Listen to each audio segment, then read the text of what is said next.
વિદ્યાર્થી મિત્રો, કાલે લેસનમાં છેલ્લો દાખલો કાં વચ્ચેનો કોઈ દાખલો હતો અને એ દાખલો મેં આપ્યો હતો. કદાચ તમે કર્યો હોય અને એમાં જવાબ આવ્યો ના આવ્યો તો ચેક કરી લેશો.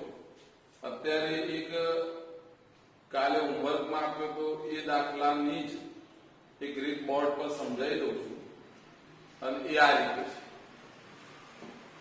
રકમ આવી આપી હતી.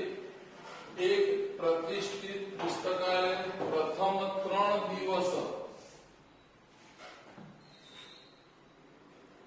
નું અને એક પુસ્તકનું નિશ્ચિત ભાડું લે છે. 3 દિવસમાં કોઈ એક પુસ્તક પુસ્તકાલયમાં મૂકવાનું, એમાં 3 દિવસનું ભાડું નક્કી કરેલું હોય લઈ જાય છે. પછી એનાથી વધારે તમારે પુસ્તક રાખવું જ હોય તો પ્રત્યેક દિવસ દીઠ એ અતિરિક્ત એટલે વધારા અને વધારાનું ભાડું લે છે. હવે સરિતા 7 દિવસ આ પુસ્તક મૂકી નાખ્યું છે અને આ સુશી 5 દિવસ આ પુસ્તક ત્યાં રાખી મૂકે છે અને એમને એ મૂકવાથી કઈક ભાડું લાગુ પડે છે. એમાં 27 અને બીજા 21 એવા બે આંકડા આપે. તો નિશ્ચિત ભાડું કેટલું 3 દિવસનું અને દરેક દિવસે એનાથી વધારાના દિવસનું ભાડું કેટલું લેવાય એ આપણે શોધવું છે. તો અહીંયા જોઈ લઈએ. પહેલા ધારો કે પ્રથમ 3 દિવસ પુસ્તક રાખવાનું નિશ્ચિત ભાડું મેં ધારી લીધું x. વધારાના દરેક દિવસનું ભાડું y છે. સરિતા 7 દિવસ જો પુસ્તક ત્યાં મૂકી રાખે તો પહેલા 3 દિવસનું ભાડું તો એને x રૂપિયા ચૂકવવાનું જ છે. એટલે 7 માંથી 3 દિવસનું ભાડું એ ચૂકવી દે તો રહ્યા 4 દિવસ. બાકીના 4 દિવસમાં દરેક દિવસનું y રૂપિયા ભાડું ચૂકવવાનું થાય તો 4 દિવસનું ભાડું થાય 4y. 7 દિવસને 12 પાડ્યા કે 3 દિવસનું ભાડું x રૂપિયા. બાકી રહ્યા 4 દિવસ, એમાં દરેક દિવસનું y હોય તો 4 દિવસનું 4 અને આમ કુલ ભાડું એ 27 રૂપિયા ચૂકવે. તો સમીકરણ પહેલું તો એને પહેલા 3 દિવસનું ભાડું x ચૂકવી, એના પછી એને 4 દિવસનું ભાડું 4y ચૂકવ્યું, 3 દિવસનું x, 4 દિવસનું 4y, ટોટલ મારો તો 7 દિવસ થઈ ગયા અને 7 દિવસનું ભાડું એને 27 રૂપિયા ચૂકવ્યું છે. એટલે સમીકરણ નંબર 1 બને. હવે હું લખી સીધું જ આ જ રીતે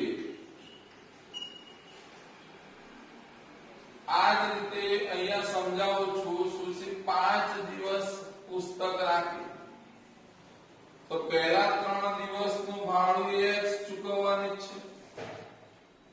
તો 5 માંથી 3 કાઢી નાખો તો રહ્યા 2 દિવસ અને 2 દિવસમાં પાછું શરત ને આધીન આપણે વિચારીએ, ધાર્યું છે એ પ્રમાણે વિચારીએ તો 1 દિવસનું ભાડું y રૂપિયા, 3 દિવસનું x ચૂકવી લીધું, બાકી રહ્યા 2 દિવસ અને આ 2 દિવસનું ભાડું થાય 2y.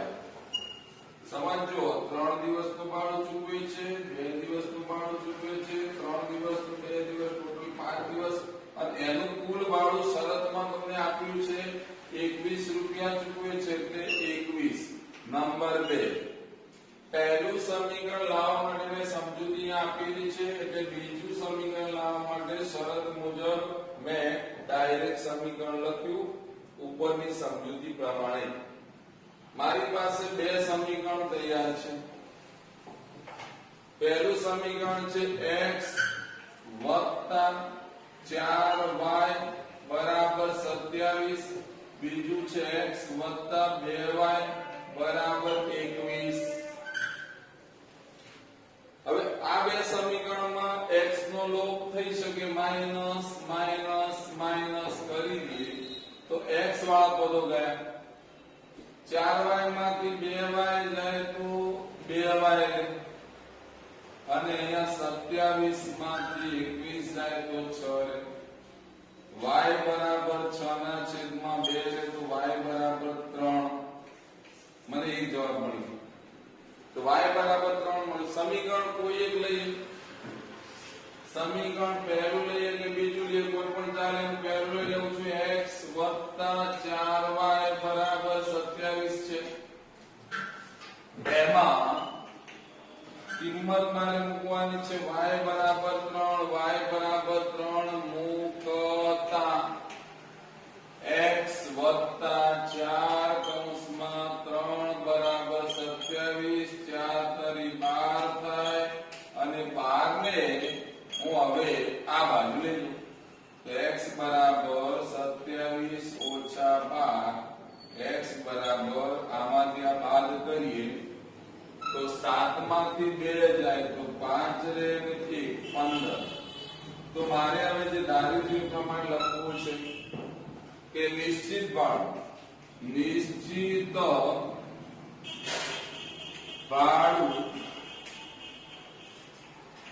બરાબર 3 રૂપિયા અને દરેક પછીના દરેક દિવસનું ભાડું બરાબર 15 રૂપિયા લે છે.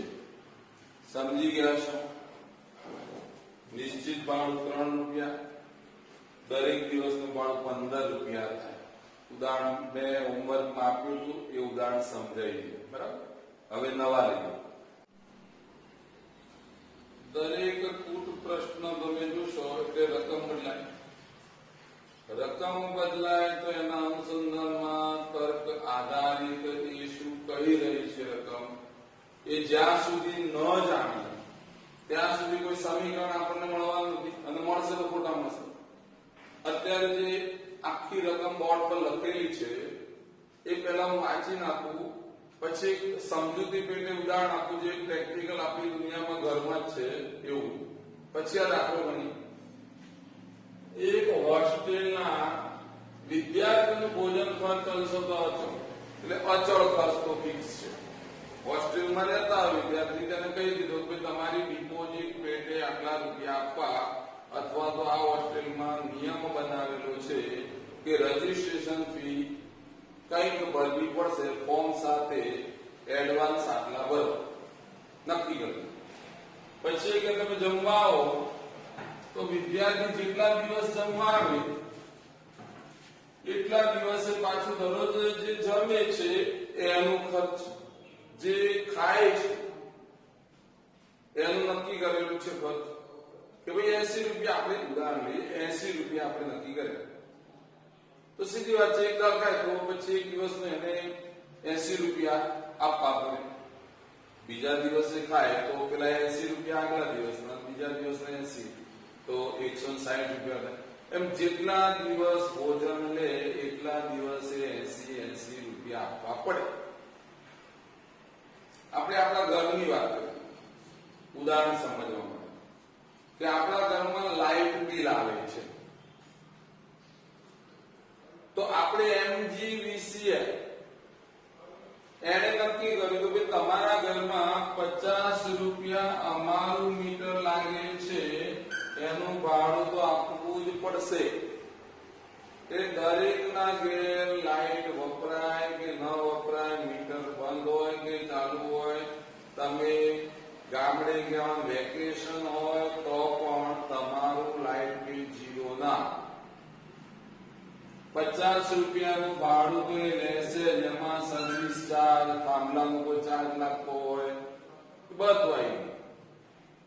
હવે બીજું એવું કહે છે કે ભાઈ તમે તમારા ઘરમાં યુનિટ કેટલા વાપર્યા છે અને એ યુનિટનો ભાવ અમારો 10 રૂપિયા MGVCL નક્કી કર્યો.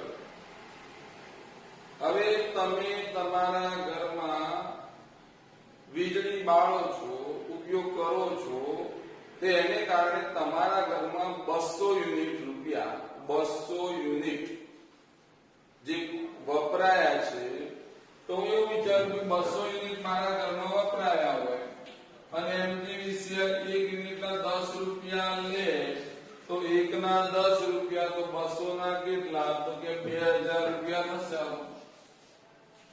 તો 2000 રૂપિયા આ અને 50 રૂપિયા આ, ટોટલ તમારું બિલ 2050 રૂપિયા આવશે જ.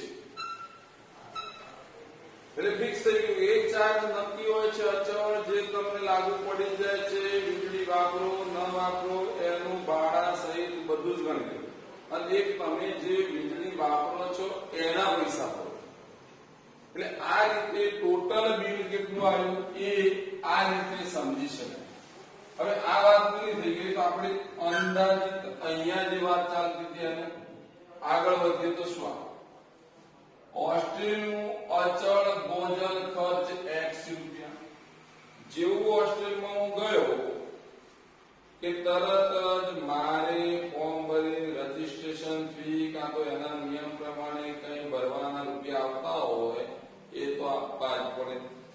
હવે તમે ત્યાંના સભ્ય બની ગયા. સભ્ય બન્યા પછી એને કીધું દૈનિક ભોજન દરરોજ ખાવા આવો, તમારે 12 રૂપિયા આપવાના રહેશે. જે દિવસોના સંખ્યાના પ્રમાણમાં છે, જેટલા દિવસ તમે ભોજન લો એટલા દિવસ જ પૈસા આપવાના. જે દિવસે જમવા ના જાઓ એના પૈસા નહીં આપવાના. હા, આ પૈસા તો ફિક્સ એને લઈ લીધા છે. આ તમે જમવા જશો તો જ આપવાના છે.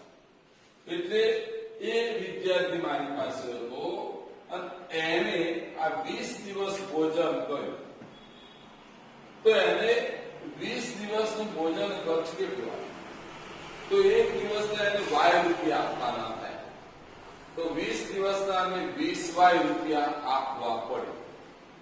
જ્યારે એ ફોર્મ ભરી રજીસ્ટ્રેશન ફી કે શરૂઆતમાં મેમ્બર્સ બન્યો ત્યારે એને રૂપિયા આપ્યા હતા x. હવે ખાય છે, ખોરાક લે છે, ભોજન લે છે, એટલે y રૂપિયા દરરોજ આપવાના. 20 દિવસના 20y થયા. એટલે એને બિલ ભરવું પડ્યું વિદ્યાર્થીને કુલ 1000 રૂપિયા. જે રકમમાં લખેલું છે કે ભાઈ એ વિદ્યાર્થી 1000 રૂપિયા ચૂકવે છે. તેથી સમીકરણ કયું બને? પહેલા એને રજીસ્ટ્રેશન કરાયું ત્યારે સભ્ય બન્યો એટલે x રૂપિયા આપ્યા. 20 દિવસ ખાધું, ખોરાક લીધો, ભોજન લીધું, એના આટલા 20y રૂપિયા આપવા પડે. અને ટોટલ બિલ એનું આવ્યું 1000 રૂપિયા. સમીકરણ નંબર 1. હવે લખું છું આ જ રીતે વિદ્યાર્થી બી માટે, ચલો વિદ્યાર્થી બી માટે પણ આ જ નિયમ લાગુ પડે. રજીસ્ટ્રેશન ફી કાં તો શરૂઆતની સભ્ય બી x રૂપિયા હોય, અચળ ખર્ચ તો લગાવી દીધો. એને કેટલા દિવસ ભોજન લીધું? કે 26 દિવસ ભોજન લીધું. તો એક દિવસના y રૂપિયા, તો 26 દિવસના 26y રૂપિયા. આ h રૂપિયા અંતે એને ટોટલ ચૂકવવાના આયા છે જે અહીંયા લખેલું છે 1180 રૂપિયા. તો લખ્યું 1180 રૂપિયા નંબર 2. સમીકરણ 1 ને સમીકરણ 2 આ રીતે બને. અને આ રીતે બની જાય તો સમીકરણ 2 મોટું છે, પહેલા લખી દો. તો x + 26y બરાબર 1180. x + પહેલું સમીકરણ 20y બરાબર 1000. લોપ કરવો છે. હવે આ તો આવડી ગયું છે એટલે ફટાફટ જઈએ. આ જતા રહેશે, બાદબાકી કરો, 6y રહેશે. અહીંયા બાદબાકી કરો, 0 8 1 180. y બરાબર 180 છેદમાં 6. y બરાબર અહીંયા 6 નો વડ્યો 6 તારી 18 એટલે આવશે શું? 30 ગુણ્યા 6 છેદમાં 6. y બરાબર 30 રૂપિયા. તો y બરાબર 30 રૂપિયા એટલે શું? તો દૈનિક ભોજન ખર્ચ દરરોજ જમવા જાય તો એને 30 રૂપિયા આપવા પડે. તો તો પછી એને શરૂઆતમાં સભ્ય ફી કાં તો અચળ ખર્ચ કેટલો આપવો તે માટે મારે સમીકરણ એક હતું x + 20y બરાબર 1000 એમાં કિંમત મૂકું છું તો x + 20y ની કિંમત છે 30 બરાબર 1000 તો અહીંયા 3 દુ 6 એટલે કે x બરાબર વત્તા કેટલા થશે તો 600 થશે બરાબર 1000 રૂપિયા આ બાજુ લઈએ તો x બરાબર 1000 માંથી 600 બાદ કરો x બરાબર 400 રૂપિયા અંતે મારે લખવું છે લખાણમાં શું લખાશે તો અહીંયા લખેલું છે એ પ્રમાણે શું તો હોસ્ટેલનું અચળ ભોજન ખર્ચ જે સભ્ય ફી કહેવાય તો લખી દઉં અથવા તો એ રીતે લખી દેવાનું રહેશે હું લખતો નથી હવે તમને એટલી ખબર પડી ગઈ છે તો લખવાનું છેલ્લું વાક્ય કરું હોસ્ટેલનું અચળ ખર્ચ 400 રૂપિયા થશે એટલે જ્યારે તમે નોંધણી કરો સભ્ય બનો છો ત્યારે 400 રૂપિયા આપી દીધા છે જમવા જાઓ છો ત્યારે જેટલી વખત જમવા જાઓ એટલી વખત 30 રૂપિયા આપવાના રહેશે અને એ 30 રૂપિયા આપો છો એને કહેવાય દૈનિક ભોજન ખર્ચ એટલે મારા આ બે વાક્યો હતા હોસ્ટેલનું અચળ ભોજન ખર્ચ 400 રૂપિયા અને દૈનિક ભોજન ખર્ચ 20 રૂપિયા છે અહીંયા જે લખ્યું છે બંને શબ્દો આવી ગયા શોધો તો આ બંને આ રીતે શોધી શકો નવો ફૂટ પ્રશ્ન રકમ વાંચી લો યશને એક કસોટી લીધી એમાં 40 ગુણ મળ્યા એક પરીક્ષા લીધી એને 40 ગુણ મેળવ્યા એવું માની એમાં નક્કી કર્યું ભાઈ સાચા જવાબ આપ્યા હોય તો 3 ગુણ એમ મળે એટલે એક પ્રશ્ન સાચો પડે તો એમ 3 ગુણ આપવા જો ખોટો જવાબ પડે તો 1 ગુણ કાપી લેવા માઈનસ પદ્ધતિ ખોટાના માર્ક્સ કપાય છે સાચાના માર્ક્સ અપાય છે અને આ પ્રમાણે એને 40 ગુણ મળ્યા આગળ કે પરીક્ષકે નક્કી કર્યું કે ભાઈ સાચા જવાબ હોય સત્ય ગુણમાં સત્ય જવાબ માટે જવાબ સત્યના જવાબ માટે 4 ગુણ આપ્યા અને ખોટા જવાબ માટે 2 ગુણ આપ્યા હોય તો ખરેખર એને 50 ગુણ મળ્યા હોય હવે સાચા જવાબ આપવા વાળા પ્રશ્નો કેટલા ખોટા જવાબ વાળા પ્રશ્નો કેટલા અને બે ભેગા કરીએ તો એ કસોટીમાં કેટલા પ્રશ્નો પૂછાયા હતા એ તમને ખ્યાલ આપો મારો જવાબ છે કસોટીમાં કેટલા પ્રશ્નો એને પૂછ્યા હતા મેં પહેલું ધારી લીધું કે જો જવાબ સાચા પડ્યા હોય એવા પ્રશ્નો ધારો કે x જવાબ ખોટા પડ્યા હોય તેવા પ્રશ્નો y હતા પહેલી જ લીટી વાંચી એટલે સાચા જવાબના 3 ગુણ મળે તો મારે લખવું પડે જવાબ સાચા હોય તેના કુલ ગુણ બરાબર એક સાચો જવાબ પડે તો 3 માર્ક્સ મળે 2 સાચા પડે તો 6 થાય 3 સાચા પડે તો 9 થાય આ પ્રમાણે મારી પાસે કેટલા પ્રશ્નોના જવાબ જે હતા સાચા પડે તો કે x તો મારે એ x વડે 3 ને ગુણવું પડે એટલે જવાબ આવે 3x તો જવાબ સાચા પડ્યા હોય તેના કુલ ગુણ એને મારે આપવાનું થાય 3x એ જ રીતે જવાબ ખોટા પડ્યા હોય તેના કુલ ગુણ કેટલા? તો ખોટા જવાબ માટે 1 ગુણ આપવાનો એટલે 1 હતો. જો 1 ખોટો પડે 1 કપાય, 2 ખોટા પડે 2 એટલે 3 ખોટા પડે 3 અને 4 ખોટા પડે 4 અને y ખોટા પડે તો y. તે પ્રમાણે જોઈએ તો આ ખોટા પડેલા y. હવે એને કુલ ગુણ આપ્યા કેટલા? તો કુલ ગુણ 40 મળે છે. તો સમીકરણ 3x તો એને મળ્યા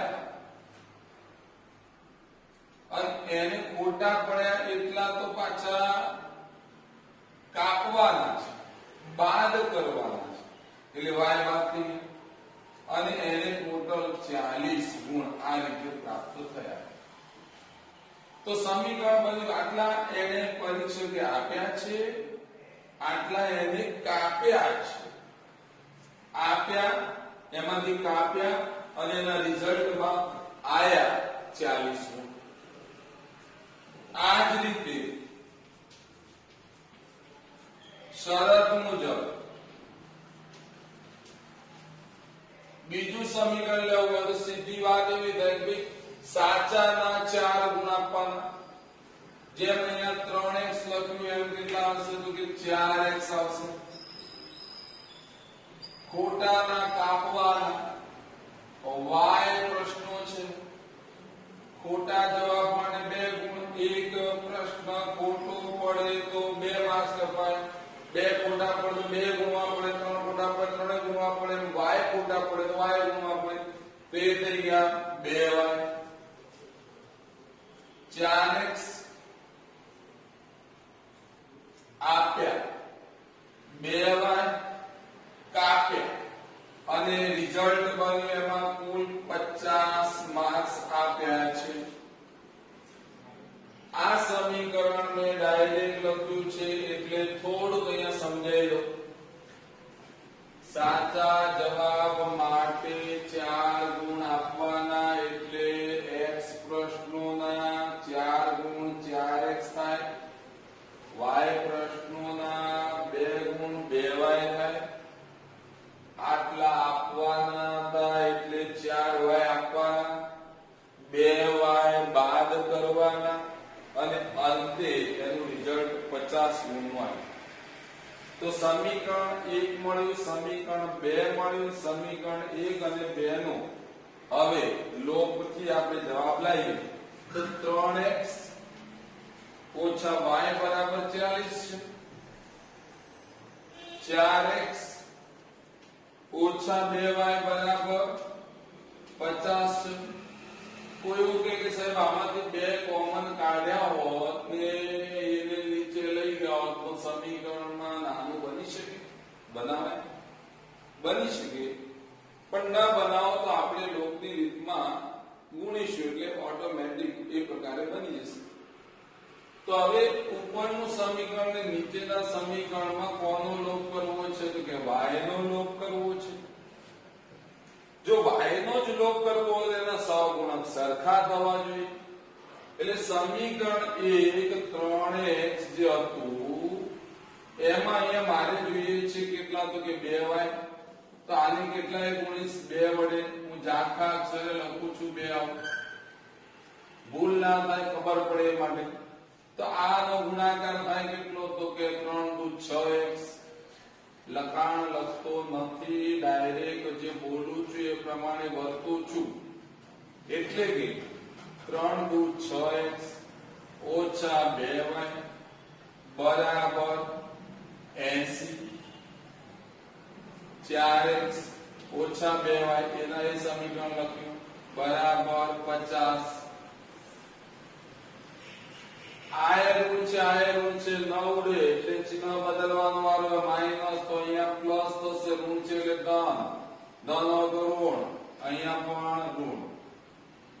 અંતે 6 માંથી 4 ગયા 2x રહેશે. આ બંને પદ ઉડી જાય તો બરાબર કરી 80 માંથી 50 જાય છે તો 30 રહેશે. તો x બરાબર મને જવાબ શું મળ્યો તો 30 ના છેદમાં 2 બરાબર 15. કોઈ એક સમીકરણ લઉં છું, પહેલું જ લઈ લઉં. 3x ઓછા y બરાબર 40 છે મારી પાસે. એમાં x બરાબર કેટલા છે 15 મૂકતા y શોધવું છે. મેં અહીંયા લખ્યા 3 15 ઓછા y બરાબર 40. આ 40 ને આમ લાવું છું 15 તારી 45 ઓછા 40 બરાબર આ y ને આમ લઈ જાઉં તો ધન થઈ જાય. તો અંતે y બરાબર કેટલા 45 માંથી 40 જાય તો 5. મેં અહીંયા લખ્યું તો એ પ્રમાણે અહીંયા જોશો તો ખબર પડે જવાબ સાચા પડ્યા હોય તેવા પ્રશ્નો કેટલા હતા 15, ખોટા પડ્યા હોય તેવા 5. એટલે લખવું હોય લખી શકાય કે સાચા જવાબ પડ્યા હોય તેવા પ્રશ્નો 15, ખોટા જવાબ પડ્યા હોય તેવા પ્રશ્નો 5. પણ એવું નહીં પૂછ્યું, મને પૂછ્યું છે કુલ પ્રશ્નો કેટલા. કુલ પ્રશ્નો બરાબર સાચા પડે 15 હતા અને ખોટા પડે 5 હતા. એટલે આ પ્રશ્નપત્ર જે તમને પૂછ્યું હતું, યશને પૂછ્યું હતું, એમાં ટોટલ 20 પ્રશ્નો, આ 20 પ્રશ્નો પૂછાયા હશે અને 20 પ્રશ્નોમાંથી 15 સાચા પડતા હતા, 5 ખોટા પડતા હતા. આવું કહી શકાય. અને એ પ્રમાણે આખું પ્રશ્નપત્ર જે બન્યું હતું એમાં ટોટલ પ્રશ્નો 20 પૂછાયા હતા. બરાબર. નવી રકમ બોર્ડમાં લખી દીધી છે. ધોરી માર્ગ એટલે હાઈવે હતી. ધોરી માર્ગ પર હાઈવે ના કિલોમીટર જગ્યાએ પાટામાં ધોરી માર્ગ પર સ્થાન A અને સ્થાન B થી એકબીજાથી 100 કિલોમીટર દૂર આવેલા છે. એટલે સમજી લો કે એક માર્ગ છે, એમાં બોર્ડ પર મેં થોડુંક સમજાવવા માટે આકૃતિ જેવો સહારો લીધો છે. અહીંયા A સ્થાન છે, અહીંયા B સ્થાન છે. અહીંયાથી ગાડીઓ ઉપડવાની છે, અહીંયાથી ગાડીઓ ઉપડવાની છે. બંને ગાડીઓ એક જ દિશામાં જવાની છે. પછી પાછું એને કહ્યું કે ના, આ ગાડીઓ બે સામસામે આવતી હોત તો પહેલા એક જ દિશામાં જવાની, પછી સામસામે લાવવાની. રકમ આખી જોઈ લઈએ પછી ખબર પડે. ખાલી એટલું જાણી લઈએ આપણે કે આ બે ટ્રેન વચ્ચેનું અંતર અથવા બે સ્થાન વચ્ચેનું અંતર 100 કિલોમીટર છે. અને આ 100 કિલોમીટર અંતર છે એ આપણને ક્લિયર છે. હવે ધ્યાન આપીશું, એક ગાડી A થી ઉપડે છે, બીજી ગાડી B થી ઉપડે છે. એક A થી ઉપડી જવાની છે આ બાજુ, એક B થી ઉપડી જવાની આ બાજુ. એને શબ્દ કેવો વાપર્યો કે એક જ દિશામાં ભિન્ન, એટલે એક જ દિશામાં જવાની. એની ઝડપ ભિન્ન છે, પણ જે ઝડપ છે એ પછી એક ધારી છે, એમાં વધઘટ નહીં થતી. એટલે એક ધારી ઝડપે તે ચાલે છે. સમજી લો કે અહીંથી ગાડી ઉપડી અને એ ગાડી કદાચ 40 ની સ્પીડે જતી હોય તો B થી ઉપડેલી 30 ની સ્પીડે જતી, પણ આની 40 ની સ્પીડ, આની 30 ની. એટલે આ ગાડી સ્પીડમાં જાય છે, પેલી ગાડી થોડી ધીમી છે. એમ કરતા કરતા એક સમયે કોઈ જગ્યાએ આપણા શબ્દોમાં વાપરીએ તો એ ગાડી બી ગાડીને ઓવરટેક કરશે, એટલે કે એની બાજુમાંથી પસાર થશે. આપણે પસાર થઈ કેટલા જોવા નહીં જવું. એક ગાડી A બીજી ગાડી B એ ક્યારે એકબીજાની નજીક પહોંચી ગઈ હશે. તો એ પ્રમાણે શોધવું હોય. પાછળ એને કહ્યું છે 5 કલાક સમય લે છે. તો એને કહ્યું એક ગાડી એ ઉપડી આમ જતી, B પણ ઉપડી અને 5 કલાકે એક ગાડી હતી અને બીજી ગાડી B એની બાજુમાં ઓવરટેક કરે છે, એટલે કે બે સાથે થઈ ગઈ છે 5 કલાકે.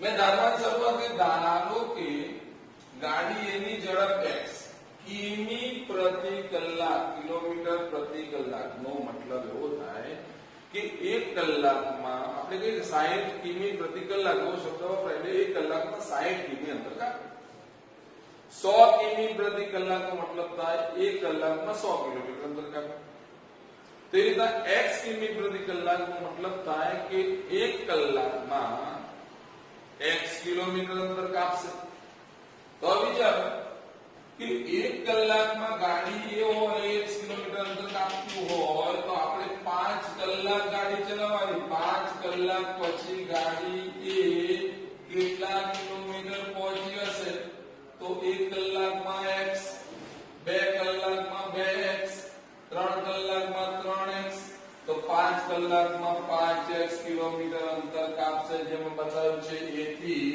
અહીંયા c બિંદુ સુધી આ કેટલું અંતર કાપશે તો 5x કિલોમીટર અંતર કાપે જો b ગાડીની વાત કરીએ એની ઝડપ y કિમી પ્રતિ કલાક મતલબ સમજી ગયા 1 કલાકમાં y કિલોમીટર અંતર કાપે એ પણ 5 કલાક પછી ગાડી b એ કાપેલ કુલ અંતર 1y 2y 3y 4y અને 5 કલાકે 5y અંતર કાપે અહીંયા જે મેં બતાવ્યું છે એમાં જુઓ તો આ 5y અંતર થયું b ગાડી 5y કિલોમીટર અંતર કાપે છે એ ગાડી 5x કિલોમીટર અંતર કાપે છે એટલે આ અંતર જે છે એ આટલા મોટા અંતરમાંથી બાદ કરો તો આ ભાગ રહી જાય સમજો આખું માપ કેટલું કે 5x આ માપ કેટલું કે 5y 5x માંથી 5y ભાગ કર્યો તો આટલો ભાગ બાકી રહ્યો કેટલો છે તો તેના વચ્ચેનું અંતર 100 કિલોમીટર એનો મતલબ શું થયું શરત મુજબ વિચારીએ તો મને મળશે શું તો તેથી 5x ઓછા 5y બરાબર તફાવત 100 કિલોમીટર કોમન કાઢી લઈએ 5 કોમન કાઢીએ તો x ઓછા y બરાબર 100 x ઓછા y બરાબર 100 છેદમાં 5 એટલે કે છેદ ઉડાડીએ તો 20 આવશે તો મને પહેલું સમીકરણ મળ્યું x ઓછા y બરાબર 20 કિલોમીટર આટલો જવાબ મળ્યો હવે આટલો જવાબ મળી જાય તો હવે શું તો સમીકરણ એક મળ્યું હવે બીજો પ્રશ્ન આવ્યો કે તેઓ એકબીજા તરફ ચાલે તો 1 કલાકમાં મળે છે શરત મુજબ આકૃતિમાં સમજાવું 1 કલાકમાં એ ગાડી કેટલું અંતર કાપે તો કે x કાપે બી ગાડી કેટલું અંતર કાપે તો કે y કાપે અને એ બંને એકબીજાને મળે છે એનો મતલબ થયો કે આને કાપેલું અંતર x હતું આને કાપેલું અંતર y હતું અને આ x અને આ y બે ભેગા કરીએ તો 100 કિલોમીટર થાય એનો મતલબ એવો થયો શરત મુજબ x y બરાબર કેટલા તો 1 કલાકમાં મળે છે અને 1 કલાકમાં મળે તો આ ગાડીઓ આટલાથી આટલું x કિલોમીટર અંતર કાપે પેલી y કિલોમીટર અંતર કાપે અને બે ભેગું કરીએ તો આપણને મળે કેટલું 100 કિલોમીટર નંબર 2 સમજો બરાબર આખું માપ હતું એમાંથી આટલું બાદ કર્યું તો એનો જવાબ શું મળે આ બાજુ જઉં છું અને પાછું આ બાજુ છું શરત આપી છે એકબીજા તરફ ગતિ કરે તો x y બરાબર 100 થાય સમીકરણ 1 સમીકરણ 2 મળી ગયા બાકીનું બધું આવડે છે તો સીધી જ વાત કરીએ x y બરાબર 20 x y બરાબર 100 લોપ y નું થાય 2x બરાબર 120 x બરાબર 120 ભાગ્યા 2 x બરાબર 60 એક કામ કરું સમીકરણ પહેલું લો કાં તો બીજું લો ગમે તે ચાલશે સમીકરણ 1 લઈ લઉં છું તો x y બરાબર 20 હતા એમાં લખતો નથી બોલું છું x બરાબર 60 મૂકી દો, y બરાબર 20 અને આમ લાવો 60 માંથી 20 જાય, y આ બાજુ લઈ જઉં છું તો y બરાબર કેટલા 40. અંતિમમાં લખવાનું તો x અને y.